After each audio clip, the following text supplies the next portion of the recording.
Ma'am, you don't belong in first class. The sentence sliced through the quiet cabin so sharply that every nearby conversation faded into silence. Naomi Brooks slowly lifted her eyes from the paperback resting on her lap, her boarding pass still tucked neatly inside the cover where she'd left it only moments earlier.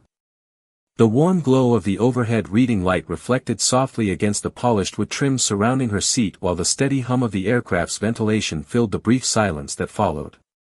She had boarded early, settled quietly, and hoped the 5-hour flight from Atlanta to Seattle would be the first peaceful moment she'd experienced in nearly 36 exhausting hours. Less than 2 hours earlier she had stepped out of an operating room after helping save a young father's life during an emergency cardiac procedure. She hadn't changed into designer clothes. She hadn't touched her makeup. Her dark navy sweater was simple, her sneakers comfortable, and faint circles beneath her eyes revealed more about her week than any luxury handbag ever could. Across the aisle, a well-dressed white woman tightened her grip around an expensive leather purse and stared at Naomi with unmistakable disbelief. Victoria Langford had spent years believing first class belonged to people who looked successful before they ever spoke. In her mind, appearances explained everything. She glanced toward a flight attendant and gave a restrained smile that never reached her eyes. "There has to be some mistake," she said loudly enough for several passengers to hear. "Could you double-check her seat?" A few heads turned. Others looked away, pretending not to notice. Naomi calmly removed her boarding pass and held it between two fingers without raising her voice. "Seat 2A, she said gently. "I believe everything is correct." The flight attendant accepted the pass, scanned it, and nodded politely. "Yes, ma'am.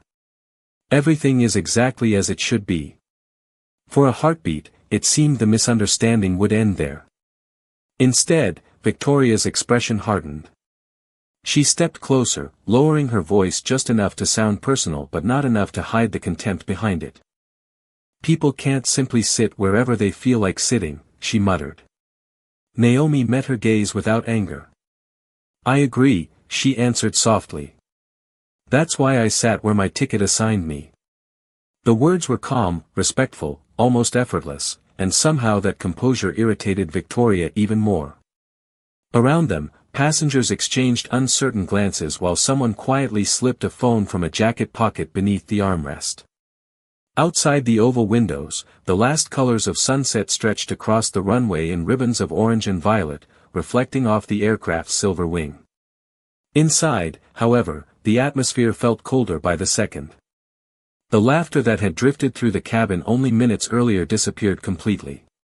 Even the clinking of coffee cups seemed to stop. Victoria leaned forward one final step, her frustration spilling into actions that immediately drew startled gasps from nearby travelers. Naomi instinctively steadied herself against the armrest, never raising her hands, never raising her voice. The paperback slid gently onto the carpet. A silence heavier than the aircraft itself settled across first class. No one spoke. No one moved. In that suspended moment, every pair of eyes focused on Naomi as she slowly reached down, picked up her book, brushed away a speck of dust, and quietly returned it to her lap with a dignity that no accusation could diminish, while somewhere beyond the boarding door, footsteps echoed steadily up the jet bridge toward the aircraft, carrying someone whose arrival would soon change everything. Naomi rested both hands lightly on the closed book in her lap and took one slow breath. She had learned years ago that calm was sometimes the strongest answer a person could give. The cabin remained unusually quiet as the lead flight attendant, Sarah Collins, stepped forward with the practiced professionalism that came from nearly 20 years in the air. She offered Naomi a reassuring smile before turning toward Victoria. "Ma'am, her boarding pass has already been verified. She is seated exactly where she is supposed to be." Victoria folded her arms. "Then your airline has lowered its standards." Several passengers shifted uncomfortably. One elderly man removed his glasses, clearly debating whether to speak. A young mother across the aisle gently guided her daughter's attention back toward a coloring book, hoping to spare the child from the tension spreading through the cabin. Naomi looked toward Sarah instead of responding to Victoria. "Thank you for checking," she said quietly. "I would just like everyone to have a peaceful flight." Sarah nodded with visible appreciation. "We are going to do everything we can to make sure that happens." For a moment it appeared the situation might finally settle. Then Victoria pressed the call button above her seat with unnecessary force. The sharp chime echoed through first class. "I want a supervisor," she announced. "Someone who understands customer service." Sarah maintained the same steady tone. "I am the lead flight attendant on this flight, ma'am." Victoria gave a dismissive laugh. "Then perhaps the captain should hear about this." Naomi lowered her eyes briefly. She had spent enough years in hospitals to recognize when emotions were beginning to outrun reason.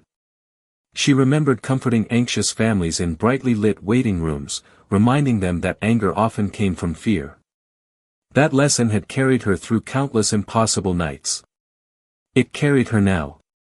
While others watched the disagreement unfold, her thoughts drifted back only a few hours to the operating room. The bright surgical lights. The steady rhythm of monitors.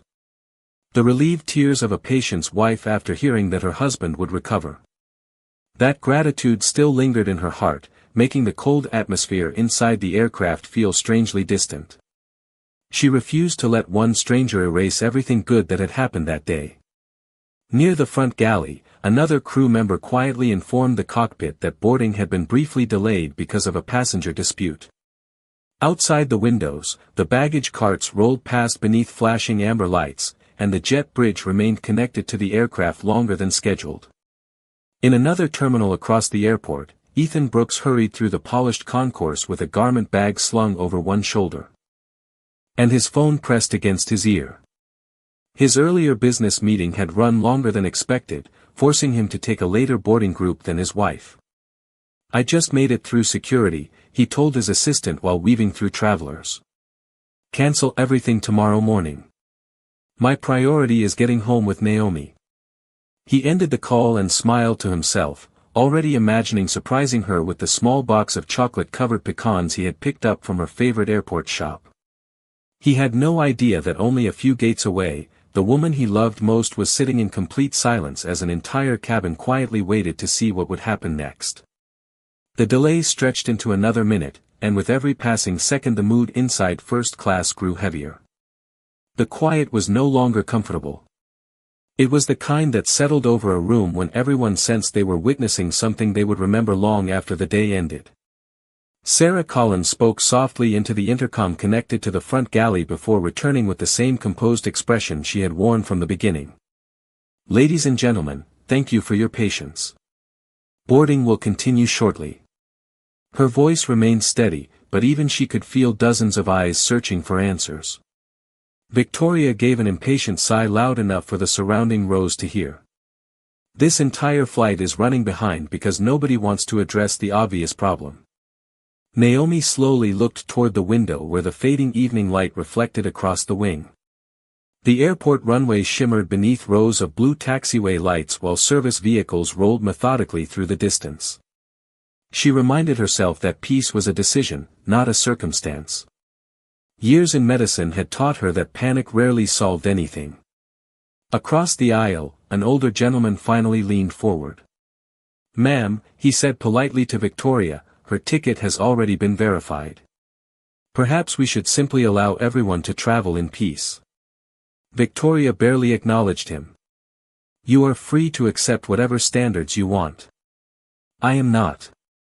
A ripple of discomfort moved through the nearby passengers. No one raised their voice. No one applauded either side.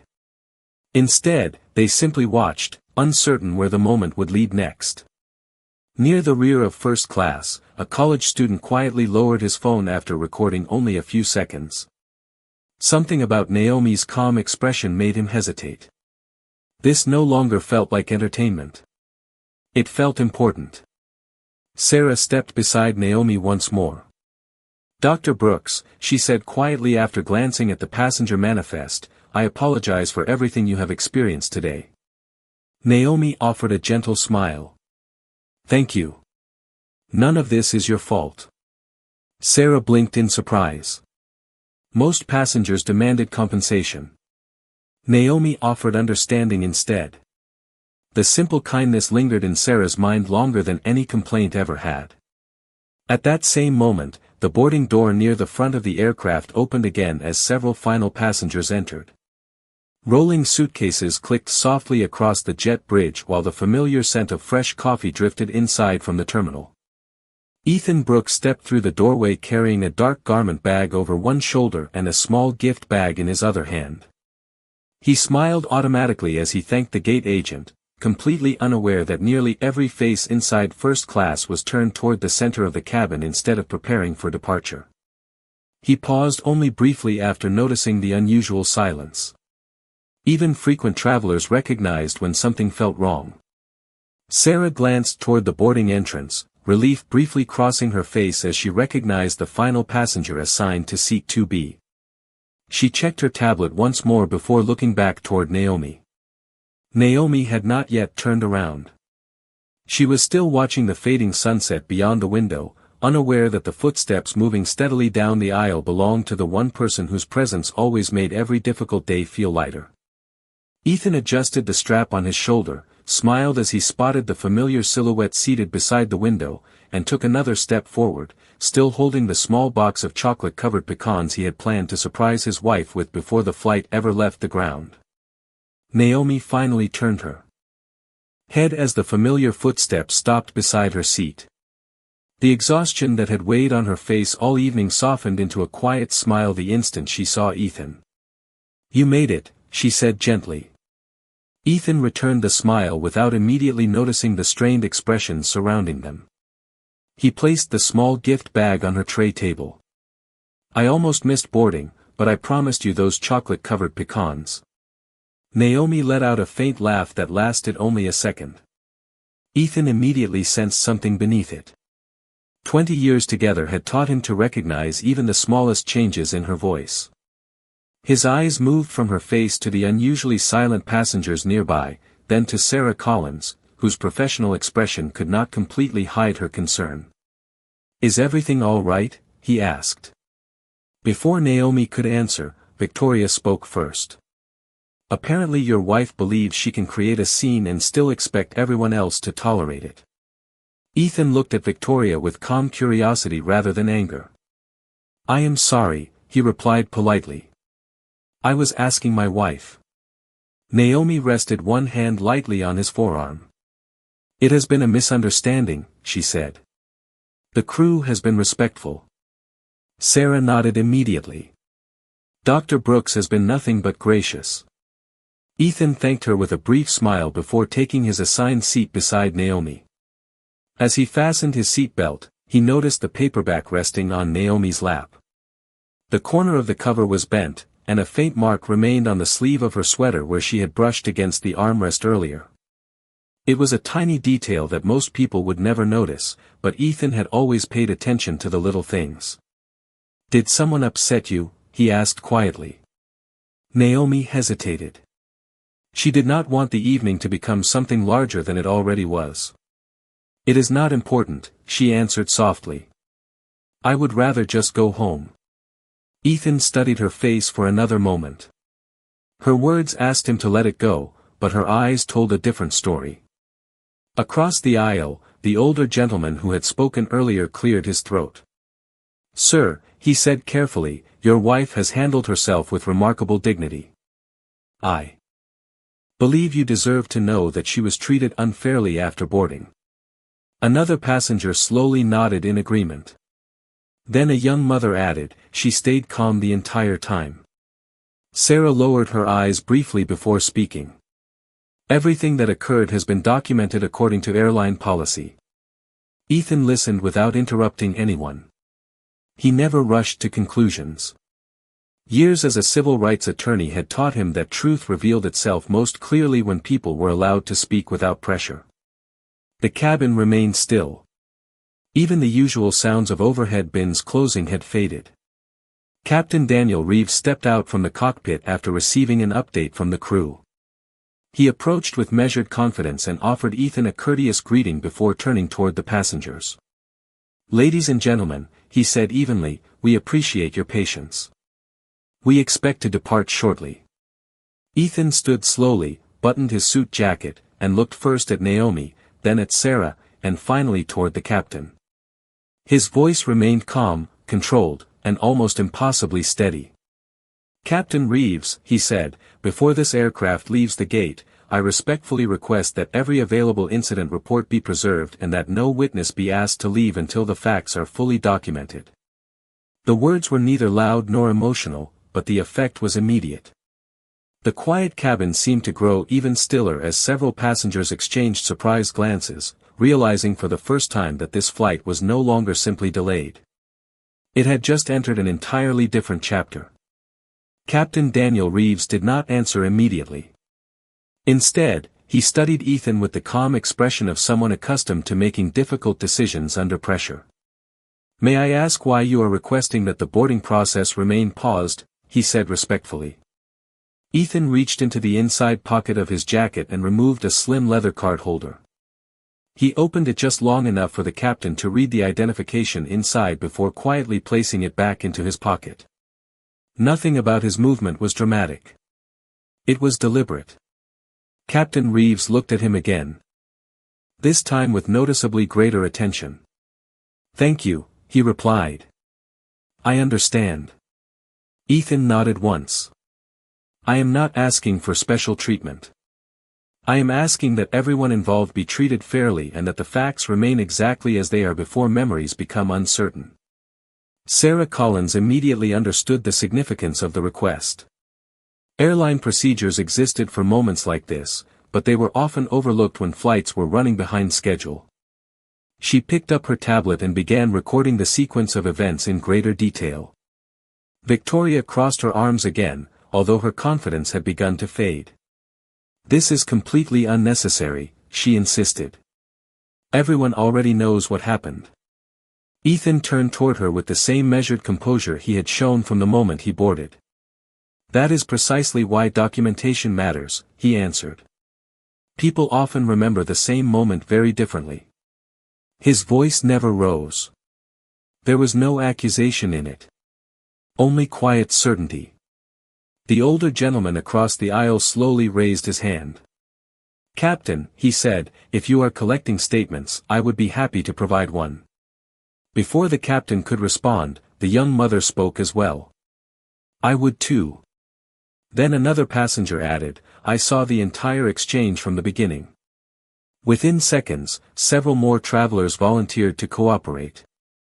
The atmosphere inside the cabin shifted almost imperceptibly.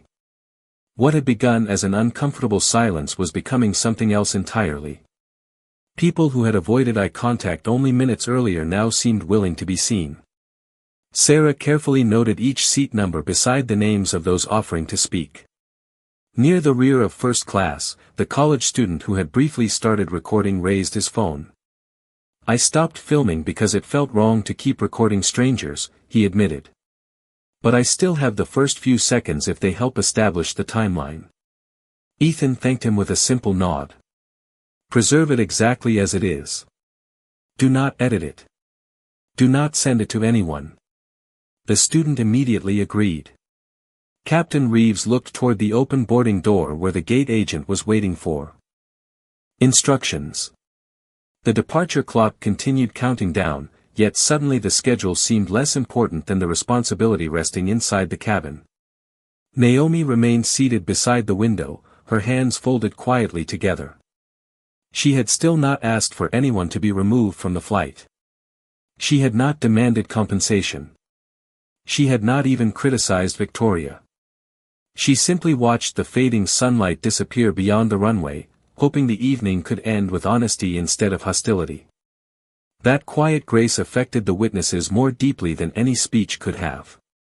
Victoria looked around the cabin for support, but the approving smiles she expected were gone. In their place she found thoughtful faces, lowered eyes, and passengers who now seemed far more interested in telling the truth than taking sides. For the first time since boarding, uncertainty crossed her expression, and the confidence that had filled her voice only moments earlier began to give way to an uneasy silence that neither wealth nor status could erase.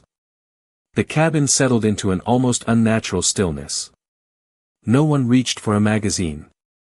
No one continued the conversations that had filled the boarding process only minutes earlier.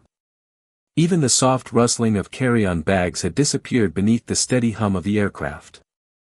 Outside the window, the last traces of daylight faded beyond the runway, leaving only rows of blue taxiway lights stretching into the distance like quiet reflections across still water. Naomi watched them without saying a word. She had spent her entire career standing beside people during the hardest moments of their lives. She knew that silence could carry compassion just as easily as words. Ethan gently rested his hand over hers. Neither of them spoke. They did not need to. Their years together had created a language built from small gestures rather than long conversations. Sarah Collins finished documenting another witness statement before slowly lowering her tablet.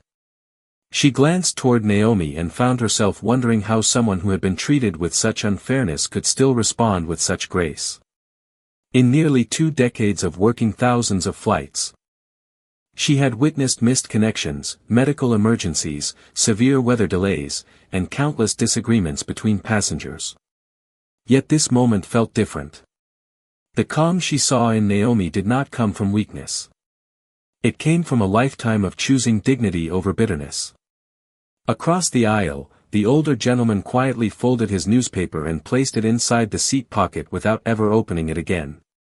The young mother brushed a loose strand of hair away from her daughter's face as the little girl looked curiously toward Naomi. "Mom," she whispered softly, "why is that lady being so nice?" Her mother smiled gently before answering just loudly enough for only her daughter to hear.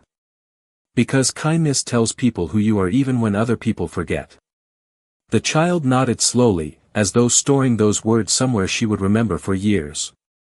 Near the front of the cabin, Captain Reeves remained in thoughtful conversation with the gate agent through the open boarding door. Schedules could be rewritten. Reports could be completed.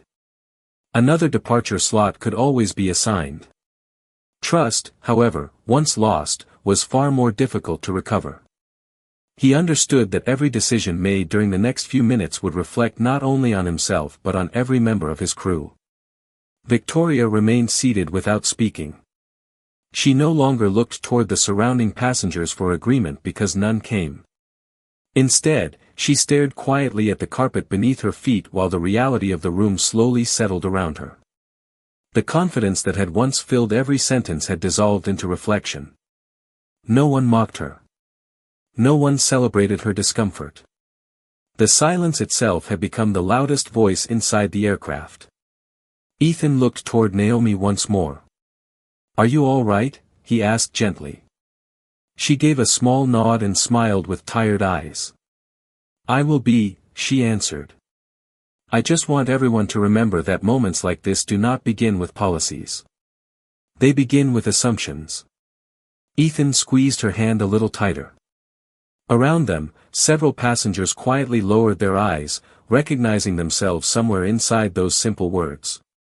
Beyond the windows, the lights of the airport shimmered against the darkening evening sky, and for one long peaceful moment the entire cabin seemed to breathe together, as though every person on board understood that what happened next would matter far less than what each of them chose to carry with them long after the flight was over. Captain Daniel Reeves returned from the boarding door with a composed expression that carried the quiet weight of responsibility. He paused beside Sarah Collins, reviewed the notes she had gathered from the passengers, and nodded once before looking across the first-class cabin. "Ladies and gentlemen," he said calmly, "thank you for your patience. We have completed our initial review, and we will continue documenting every statement before this aircraft departs." No one complained about the delay. Instead, the passengers waited with an attentiveness that had not existed when they first boarded. Ethan remained standing beside his seat, his posture relaxed, his voice measured. "Captain, I appreciate your professionalism. My only request has always been that every person involved be heard and that every piece of available information be preserved." Captain Reeves inclined his head.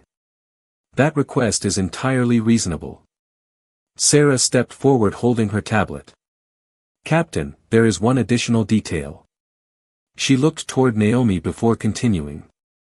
The passenger manifest identifies Dr. Naomi Brooks as the physician who was honored by the Georgia Heart Association last month for leading an emergency surgical team that achieved one of the highest cardiac survival rates in the region.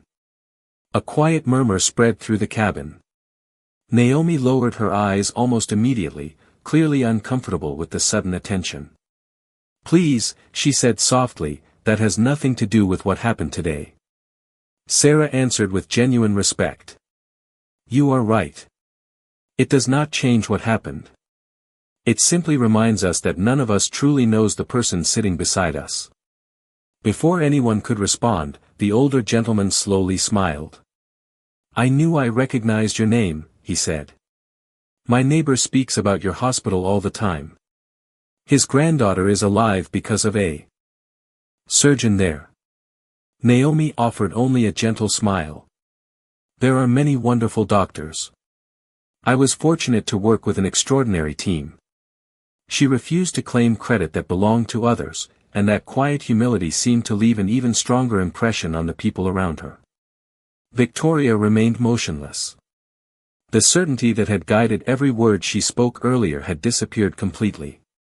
She looked at Naomi for several long seconds, as though trying to reconcile the assumptions she had made with the woman who now sat only a few feet away. The contrast was impossible to ignore. Naomi had answered accusation with patience, attention with humility, and tension with grace. Ethan glanced toward his wife with unmistakable pride, not because of the recognition she had received, but because she remained exactly the same person whether anyone praised her or not. Captain Reeves folded his hands before speaking once more. "Dr. Brooks, Mr. Brooks, on behalf of my crew, I want you to know that every passenger deserves to travel with dignity and respect. We are committed to ensuring that principle guides everything we do from this point forward." Naomi looked up at him and gave a grateful nod. "Thank you, Captain. That is all I ever hoped for." Around the cabin, several passengers quietly exchanged thoughtful glances. They had entered the aircraft expecting an ordinary evening flight. Instead, they had witnessed something far more lasting. They had watched assumptions collapse under the simple weight of truth, and they had discovered that genuine character did not announce itself through wealth, status, or appearance. It revealed itself through quiet choices made when no one expected kindness to be the strongest voice in the room. Captain Reeves thanked the passengers one final time before quietly stepping aside to confer with the gate supervisor. Within minutes, the final witness statements had been collected, the relevant reports had been secured, and the crew had confirmed that the documentation process was complete. The cabin no longer felt tense. It felt reflective. Every person on board seemed to understand that the evening had become about something much larger than a delayed departure. Victoria slowly rose from her seat. The confidence that had defined her posture earlier was gone, replaced by the hesitation of someone confronting the consequences of her own assumptions. She looked toward Naomi, then briefly toward Ethan, before lowering her eyes. For several long seconds, she searched for words that refused to come easily. Finally, she spoke in a voice barely louder than the gentle hum of the aircraft. "Dr. Brooks," she said, "I judged you before I knew anything about you. I believed appearances instead of facts, and I spoke to you in a way that no person deserves. I cannot change what happened, but I am sincerely sorry." The cabin remained completely silent. No one interrupted. No one looked away. Naomi studied Victoria's face with the same quiet composure she had carried from the beginning of the evening. She could hear the sincerity beneath the uncertainty, and she knew that genuine accountability often sounded different from polished speeches. Ethan remained beside her without saying a word. He understood that this moment belonged to Naomi alone. She slowly stood, smoothing the sleeve of her navy sweater before answering. "Thank you for saying that," she replied gently. "I accept your apology because holding on to resentment would only make this journey heavier for both of us. But I hope you remember something long after today. Every person you meet has a story you cannot see. If we begin with respect instead of assumptions, we may never have to apologize in the first place." Victoria nodded, her eyes glistening with quiet emotion. "I will remember," she answered simply. Sarah Collins felt a small smile appear as she watched the exchange. She had expected demands, arguments, or anger. Instead, she had witnessed accountability met with grace. Captain Reeves stepped forward once more. Dr. Brooks, on behalf of this crew and our airline, I offer my sincere apology for the experience you endured before we were able to resolve the situation. We are committed to reviewing this incident carefully so that every passenger continues to receive the dignity and respect they deserve. Naomi inclined her head appreciatively. Thank you, Captain. I believe that listening to one another is where every meaningful change begins. Several passengers quietly applauded, not because anyone had won, but because they had just watched kindness accomplish what hostility never could. The older gentleman smiled warmly before returning to his seat. The young mother looked down at her daughter, who whispered, she forgave her. Her mother gently squeezed her hand. Yes, she answered softly. Forgiveness does not erase the truth. It allows the truth to lead somewhere better. As everyone settled back into their seats, the atmosphere inside first class felt lighter than it had at any point that evening. The reports had been completed, the facts had been preserved, and the lesson would remain long after the airplane reached its destination. Some victories arrived through power. Others arrived through patience. On that quiet evening above the runway, every heart in the cabin understood which kind lasted longer. The boarding door finally closed with a quiet, reassuring sound, and a gentle ripple of relief moved through the cabin. Outside, the airport lights shimmered across the rain-polished pavement while the aircraft slowly pushed back from the gate. No one hurried to fill the silence with conversation. It was as though every passenger understood that some moments deserved to remain undisturbed. Captain Daniel Reeves welcomed everyone once more, his calm voice carrying through the cabin speakers with renewed warmth. Thank you for your patience this evening. We appreciate your professionalism and wish you a safe and comfortable flight. As the airplane began its slow taxi toward the runway, Sarah Collins walked through first class one final time before takeoff. When she reached Naomi's seat, she paused briefly. Dr. Brooks, she said with a sincere smile, thank you for showing all of us what grace looks like. Naomi smiled back with quiet humility. I hope we all leave tonight remembering one another with a little more kindness than we arrived with. Sarah nodded before continuing down the aisle, carrying those words with her. Ethan reached into the small gift bag and finally handed Naomi the box of chocolate-covered pecans that had waited patiently through the entire evening. She laughed softly, the first completely unguarded laugh of the day, and shook her head with affectionate disbelief. You still remembered. Ethan smiled. I always will. Naomi opened the box and offered him the first piece before taking one for herself. The simple gesture felt strangely meaningful after everything they had experienced. Across the aisle, the older gentleman looked out the window as the aircraft turned toward the runway. Funny, he whispered to himself, we all boarded the same airplane, but none of us are leaving as the same people. A few rows away, the young mother tucked a blanket around her daughter's shoulders. The little girl rested her head against the window and quietly asked, Mom, do you think people can really change? Her mother watched the runway lights stretching into the darkness before answering. They can, especially when someone gives them a reason to become better. Victoria sat quietly in her seat, her hands folded together as she stared through the window at the reflection staring back at her. She no longer saw only herself. She saw the cost of assumptions and the unexpected gift of being offered forgiveness she had not earned. She knew the flight would end in a few hours, but the lesson would travel with her much longer. The engines gradually grew louder as the airplane accelerated down the runway. A gentle vibration passed beneath the cabin floor before the wheels lifted smoothly from the ground.